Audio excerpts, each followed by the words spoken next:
Hello every one. നമുക്ക് എല്ലാവർക്കും ഒരു ഡൗട്ടുള്ള ഒരു കാര്യമാണ് യൂണിവേഴ്സിറ്റി എക്സാമുകളിൽ അല്ലെങ്കിൽ ആൻസർ റൈറ്റിംഗ് എന്ന് പറയുന്ന അതിൻ്റെ ഒരു ഫോർമാറ്റ് പലവർക്കും അത് അറിയാം, പലവർക്കും അത് ശരിയായ രീതിയിൽ അറിയില്ല.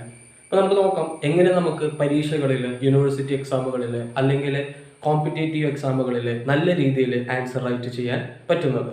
ഓക്കെ, നമുക്ക് ശ്രദ്ധിക്കേണ്ട ഒരു കാര്യം, ഏറ്റവും ആദ്യം നമുക്ക് വേണ്ടത് ഒരു ഫ്രെയിം വർക്കാണ്. നല്ലൊരു ഫ്രെയിം വർക്ക് വേണം. ഓക്കെ, രണ്ടാമത്തത് ഒരു good attractive introduction. Okay, third one explanation ചെയ്യണം. നമ്മുടെ ഫ്രെയിം വർക്കിൽ കൊടുത്തിരിക്കുന്ന ടോപ്പിക്കുകൾ നമ്മൾ എക്സ്പ്ലെയിൻ ചെയ്യണം. നാലാമത്തത് conclusion. Okay, these are the steps. Frame work ആദ്യം നമ്മൾ ഫ്രെയിം വർക്ക് സെറ്റപ്പ് ചെയ്യണം. അതിനുശേഷം ഇൻട്രൊഡക്ഷൻ ആൻഡ് കൺക്ലൂഷൻ, രണ്ടും ഇമ്പോർട്ടൻറ്റ് ഫാക്ടറാണ് ഇൻട്രൊഡക്ഷൻ ആൻഡ് കൺക്ലൂഷൻ. ഇവിടെ ഈ ഉള്ള എക്സ്പ്ലനേഷൻ എന്ന് പറയുന്നത് നമ്മുടെ ഫ്രെയിം വർക്കിൽ കൊടുത്തിരിക്കുന്ന ഓരോ ടോപ്പിക് വൈസ് നമ്മൾ എക്സ്പ്ലനേഷൻ കൊടുക്കണം. ഫീച്ചേഴ്സ് ഉണ്ടെങ്കിൽ ഫീച്ചേഴ്സ്, അഡ്വാൻറ്റേജ് എങ്കിൽ അഡ്വാൻറ്റേജ്, ഡിമെറിറ്റ് ചോദിക്കുകയാണെങ്കിൽ മാത്രം കൊടുക്കുക, അല്ലെങ്കിൽ ഒന്നോ രണ്ടെണ്ണം സൈറ്റപ്പ് ചെയ്യുക. ഈ എക്സ്പ്ലനേഷനിൽ തന്നെ നിങ്ങൾ എക്സാമ്പിൾ എന്നും കൂടി ശ്രദ്ധിക്കണം. എക്സാമ്പിൾസ് ആഡ് ചെയ്യേണ്ടത് ഈ എക്സ്പ്ലനേഷനിലായിരിക്കും. ഓക്കെ, ഇനി ശ്രദ്ധിക്കേണ്ട ഒരു പോയിന്റ്, ഏറ്റവും ഇതിൽ പ്രധാനപ്പെട്ട ഒരു കാര്യം,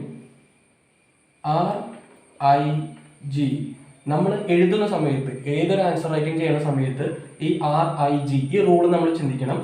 R എന്ന് പറഞ്ഞു കഴിഞ്ഞാൽ repetition, I for irrelevant, G for generalization.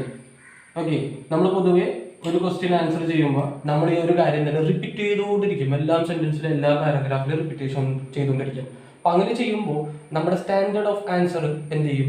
താഴോട്ട് പോകും. അപ്പം എന്ത് ചെയ്യരുത്? റിപ്പീറ്റേഷൻ ചെയ്യരുത്. ഓക്കെ, ഇർറിലവൻറ്റ്, ടോപ്പിക്കിനോട് ബന്ധമില്ലാത്ത അപ്രസക്തമായിട്ടുള്ള കാര്യങ്ങൾ എഴുതാതിരിക്കുക, മാക്സിമം അത് ഒഴിവാക്കുക.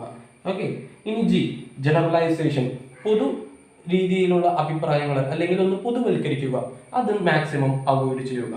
അപ്പൊ RIG എന്ന് പറയുന്ന റൂളും കൂടി ശ്രദ്ധിച്ചിട്ട് വേണം നിങ്ങൾ ഇത് സെറ്റപ്പ് ചെയ്യാൻ. ഓക്കെ, ഇപ്പൊ ഒരു എക്സാമ്പിൾ, പോവർട്ടി എന്ന് പറയുന്ന ഒരു ടോപ്പിക് നമ്മൾ എടുക്കുമ്പോൾ ഏറ്റവും ആദ്യം നമ്മൾ ഫ്രെയിം വർക്ക് ചെയ്യുമ്പോൾ പോവർട്ടി എന്താണെന്നുള്ളത് നമ്മൾ സൈറ്റ് ചെയ്യും, അതിൻ്റെ ഹിസ്റ്ററി സൈറ്റ് ചെയ്യും, എന്നുള്ള കാര്യങ്ങൾ പോലെ ഹിസ്റ്ററി, അത് എങ്ങനെയാണ് സൊസൈറ്റീനെ അഫക്റ്റ് ചെയ്യുന്നത്, ഇങ്ങനെ നമ്മൾ ഫ്രെയിം വർക്ക് സെറ്റപ്പ് ചെയ്യും. ഓക്കെ, ഫ്രെയിം വർക്ക് സെറ്റപ്പ് ചെയ്ത് കഴിഞ്ഞാൽ രണ്ടാമത് ചെയ്യുന്ന ഒരു കാര്യം, നമ്മൾ എന്ത് ചെയ്യണം? നല്ലൊരു ഇൻട്രൊഡക്ഷൻ കൊടുക്കണം. ഓക്കെ, മൂന്നാമത്തത് ഈ ടോപ്പിക്കിൽ ഓരോന്നും നമ്മൾ എടുത്തിട്ട് എക്സ്പ്ലെയിൻ ചെയ്യണം വിത്ത് എക്സാമ്പിൾ. ഓക്കെ, ലാസ്റ്റ് എന്താണോ ക്വസ്റ്റ്യൻ, ആ ക്വസ്റ്റ്യന് അനുസരിച്ചിട്ടുള്ള ഒരു കൺക്ലൂഷൻ സെറ്റപ്പ് ആക്കണം.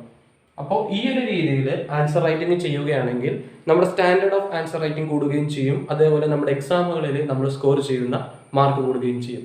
എല്ലാവർക്കും വീഡിയോ ഉപകാരപ്പെട്ടെന്ന് വിചാരിക്കുന്നു. Thank you.